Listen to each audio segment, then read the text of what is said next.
cooking dinner in Nantucket. Dave, what are we cooking tonight?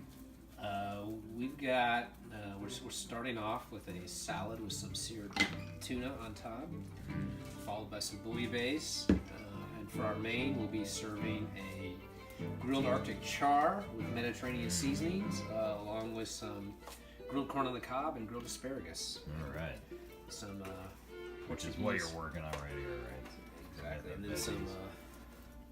For the audience at home, we've got some baguette, corn, and asparagus. This glop right here is supposed to be bouillabaisse, which does not look like much. It'll take dog food. It'll be delicious. Dave says it's going to be delicious. And we got the various spices, and of course the most important ingredient of all, the Shark Tracker. Local. Yeah. We drink local here. That goes in the chef, not the cook. All right, very good. We'll be back in 20 minutes.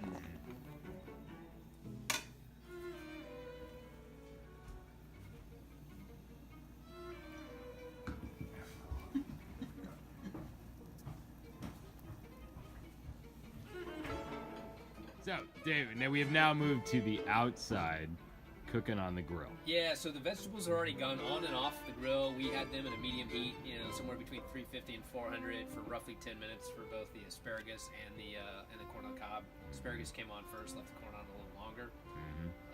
Had olive oil and seasoning on both of those.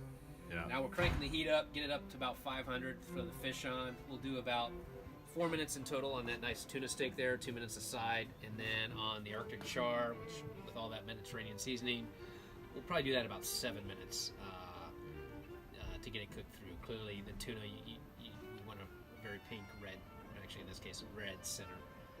So that's what we're going for. All right. And so for the viewer at home, what advice do you get for cooking fish as opposed to like cooking a steak? Yeah, so honestly, I cook more fish on the grill than I do steak, and I would say the keys are, one, I make sure it's nicely seasoned, nicely oiled. The oil clearly to help kind of with any type of sticking, which is I think what a lot of folks fear is the kind of crumbling apart as you try to flip it. But also just a really high heat. The other key is don't cook it too long. I think that's the other problem is folks would leave their fish on too long. And again, we'll watch this one, but it's probably 6 to 7 minutes tops for the char there to cook it all the way through. And again, for the tuna, no more than 2 minutes aside. And we're looking for a nice red interior for the tuna. And you cook it at 500. Yeah, so we're getting up close to 500 right now. All right. Very good. All right, we will check back when that grill's hot and ready to go. All right. So now we're back online. The fish has come off the grill. We have some lovely pieces of fish here with nice char.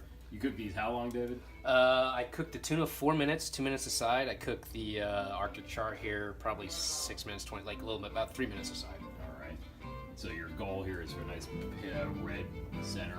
Nice red center. Going on. Oh.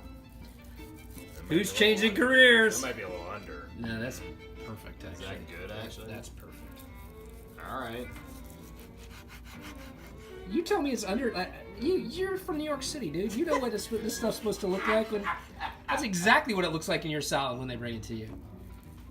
I don't know. That bit right there looks very purplish, but I'll take your word for it. Dude, this is. All right. You're right. This looks like a beautiful piece of fish. We're gonna eat this on these greens right here. We are. Yeah. Salad. What do we got? A little dressing on. We do. We got a little balsamic vinaigrette to go. All right. Very good. All right. We'll check back. Or at least I think so. I love this stuff. I love seafood. I eat it every day. Is that always been the case or more newly acquired? It really has. I like oysters and half shells as a kid. That's not normal. And Haley, our oldest, loves oysters. Wow. And lobster. Too expensive kid to feed. That's very. Yeah. Back on the air. This is now the meal, the final main course itself has been served. We have a lovely Arctic char with some grilled asparagus and some corn, which you can see I've already torn into. Now, Chef David, you have any final parting thoughts for us? I'm pleased with the way everything turned out. Seems like everyone's enjoying what we have. The fish came out as we talked about earlier. You don't overcook your fish. Yeah. Had it on 6.5 minutes. We got the right flakiness, but it's still moist, not dried out. Picture of it right there. Look at how moist. Look at that moistness. You can almost see it bubbling out of the fish itself right there. Beautiful. All right. Well, David, thank you for a wonderful meal. It's some excellent work. Pleasure. To the chef, and we thank you. Well, and tune in next time when Dave cooks.